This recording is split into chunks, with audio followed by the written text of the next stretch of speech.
Hello geographers and welcome to this video. What I'm going to be doing with you today is just giving you some tips and tricks to help you through your first CAT for your changing economic world topic. So absolutely no answers here, but running through things like command words, how to structure those big 9-mark questions, and just some other helpful conversation to get you through this small assessment. There'll also be the opportunity for you to be thinking about how much time you should be spending on your exam answers now, because it is getting to the point where you really need to be aware of that realistic time frame that you've got to answer these. So the first thing I just want to talk to you about is just something that I'm sure you have seen before, but just a bit of a tip to get you prepared every time you see a new question. The wording of exam questions can be quite strange. Examiners don't really speak in the same way as a normal person, it seems. So really looking at word for word what it is that they're wanting from you is really important before you even start answering the question. So one of the ways that geographers do this is they bug the question.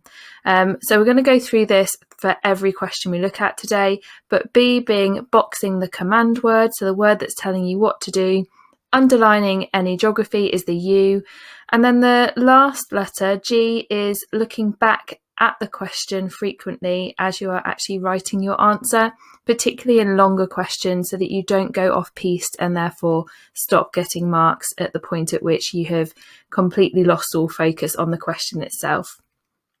So just for reference before we start, these are the command words that you're getting in this CAT. You have got lots of ways of working out what these command words want from you, including the AQA list of command words that is on the AQA GCSE Geography website. So the first one is define. Then we've also got an outline, so they're shorter questions in terms of those command words. Then we've got some others. So study and explain actually come within the same question. So you need to sometimes be conscious that there will be two command words. And then the last question, the biggie, is looking at to what extent. So that sort of question is always going to have an opportunity for you to give your opinion, and to what extent is a command word that will ask you to do that. Okay, so let's have a little bit of a look at this first question then. Like I said in the intro, I'm not going to be giving you any answers, but going through the process of preparing you for these questions instead. So the first thing we need to do is bug that question. So we have got the command word define, and what define means is that you are just showing that you understand what a key term means. Then if we look at the geography, then we've got a key term here that geographers understand, which is the Human Development Index, or the HDI. And then, of course, as we go through this, you need to just check that perhaps after every sentence you write, and there's likely to be only 2 maximum here, that you are looking back and checking that you are still defining. So there is a reason why define sounds like definition. You should have a definition for Human Development Index that you can revise and then recall, which will help you with this question. And time-wise, you would have 2 minutes to do this question. So if you're choosing to treat this as a walkthrough CAT, you can pause the video now for 2 minutes, attempt this question, and then press play when you are ready to go. Okay, so the next question, another 2-marker, so another 2 minutes. Let's bug that command word. So to begin with, we have got outline. I'll talk about what that means in a second. Let's have a look for some geography, and that's going to be our underlining task. We've got disadvantages, measures of development, and a reference to income. So what this is asking you to do as a question is give the overall characteristics of something. That's what outline means. So imagining that you're drawing the outline of a house, you're not going into the intricacies of the colour of the curtains or anything. You're literally just drawing an outline. So that's the sort of thing that you're going to be doing here, but obviously in a written form. So it's asking you for a disadvantage, a bad thing associated with just using one measure of development, such as income. So you will have looked at some development indicators that look at income, and as a bit of a clue, one of them starts with the letter G. So you need to have a think about what the disadvantages are of just focusing on money when you're trying to work out how developed a country is. And that sort of response is going to take you 2 minutes. So if you would like to again pause this video and give yourself 2 minutes, and then we'll crack on with question number 3.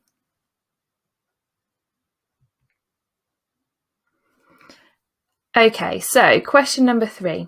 Let's have a look at these questions and these sentences. So the first thing we need to do is obviously bug those command words. It seems that my animations has already done that one for us for one of them, but there's actually 2 here. So the first one is study and the second one is explain.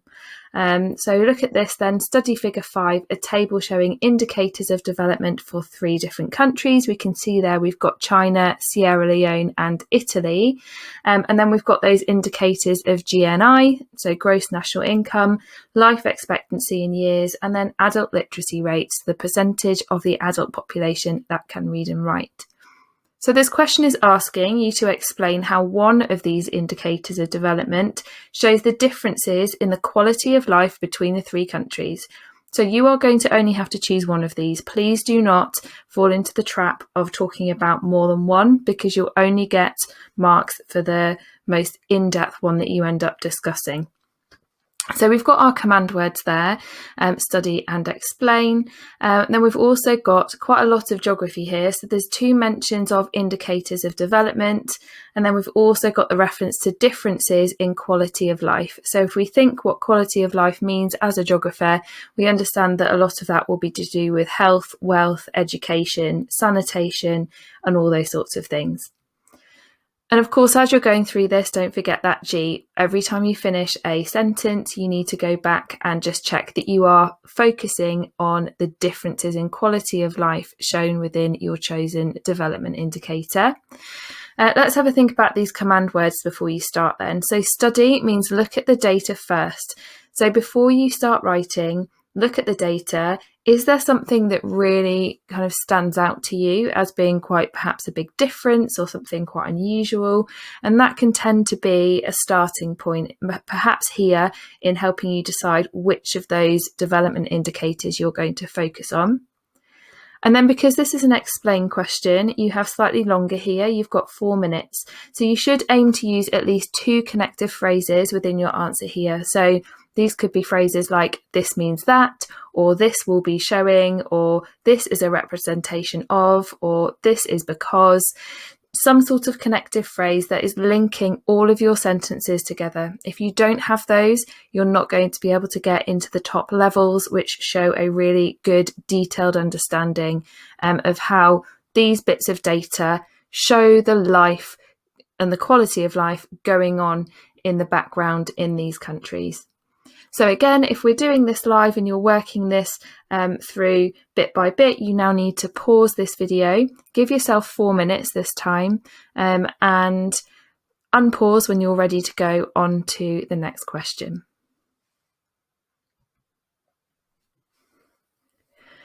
Okay, so here is our final question, and look at the time that you've got for this one. So we've got lots of things to just prep with you, and then you'll have lots of time to hopefully show lots of geography in the context of this question. So let's begin first of all with bugging the question. We have got a to what extent question here. Let's read it in full and then we'll look for the geography. So transnational corporations, TNCs, only bring advantages to the host country. To what extent do you agree with this statement? So this is going to be asking for your opinion here because it's asking whether you agree with something. Let's break down that geography. Underlining things like transnational corporations, so we understand that they are big international companies that operate in lots of different countries. And then we have to think about if they bring advantages to their host country. So a host country is somebody or a country that has invited or allowed this company to come in. And of course, in the context of your studies, here you are going to be looking at a TNC working within Nigeria.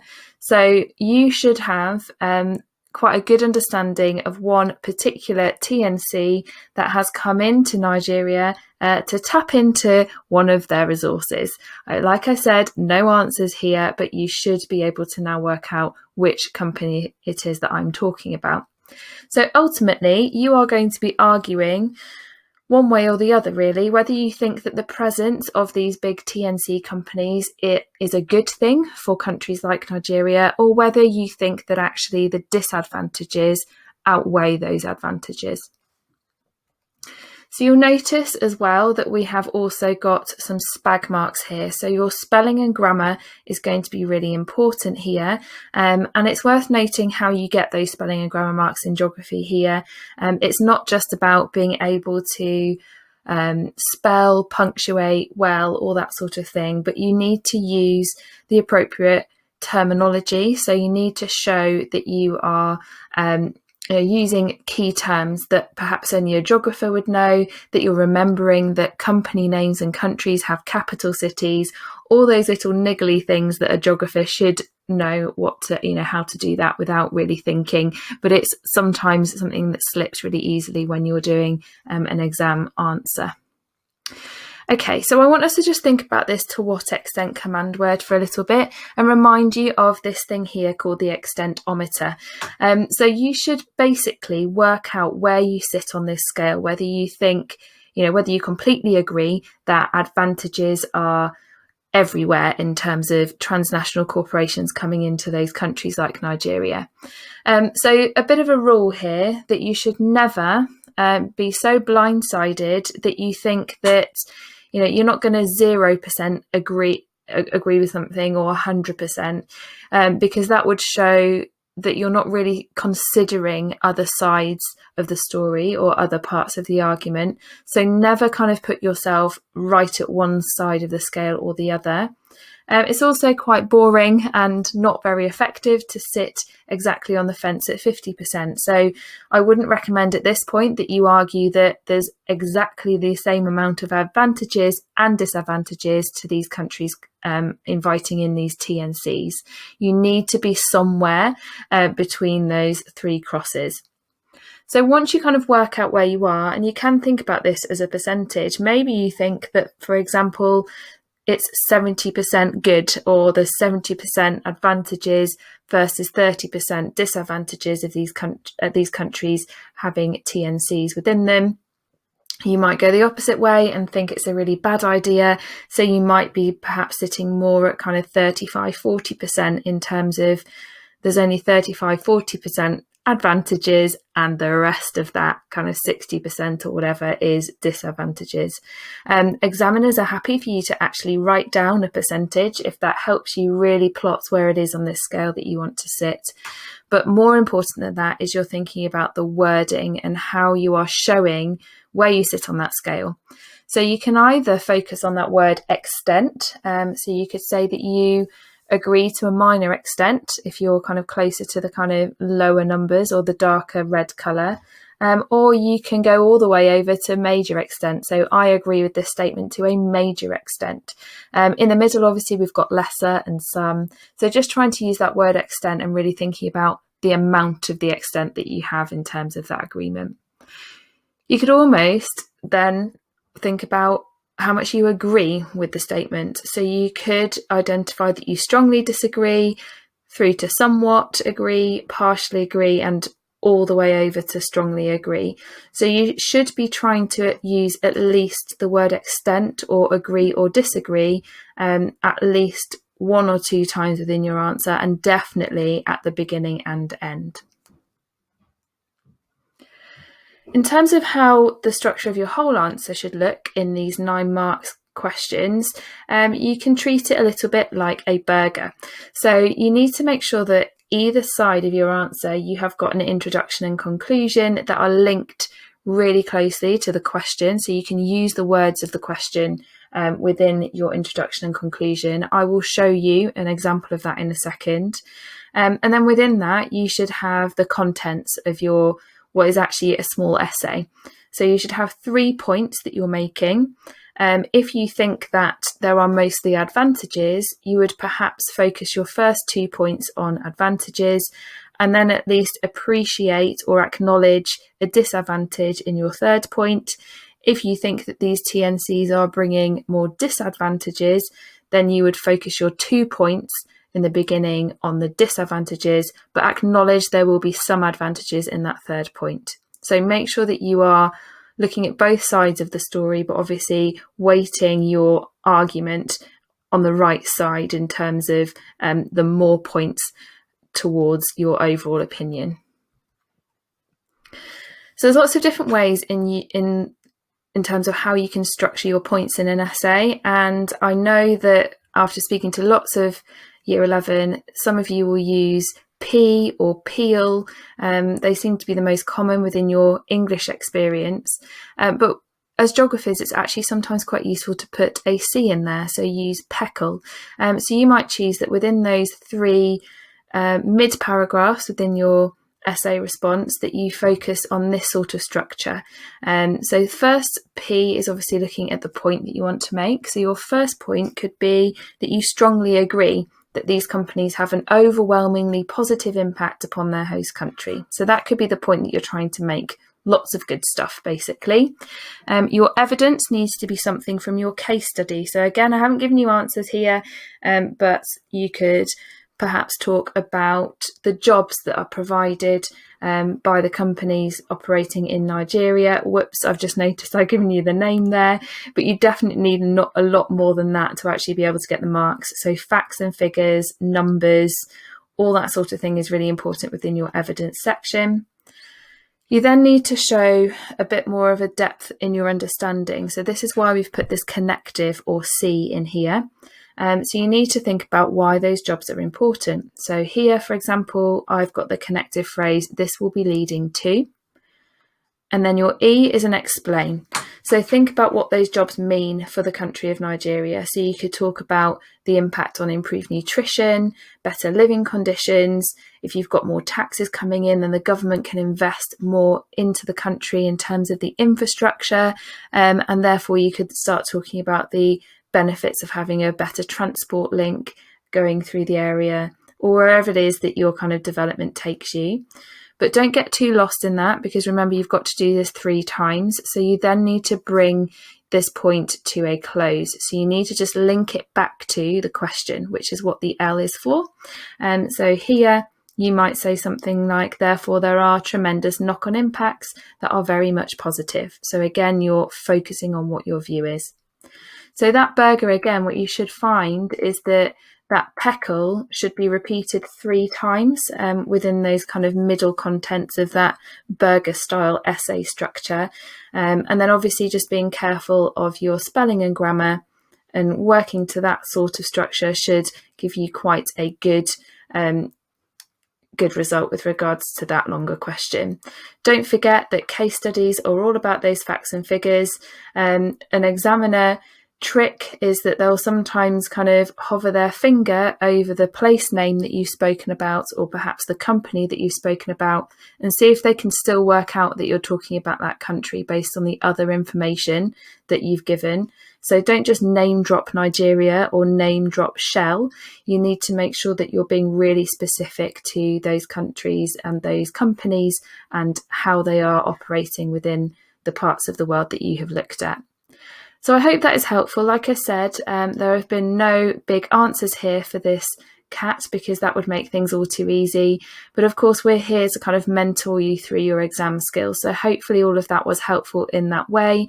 And if at this point you are ready to start that final question, you need to set a timer for 12 minutes, because it's 1 mark per minute, including those spelling and grammar marks, and then you should be done.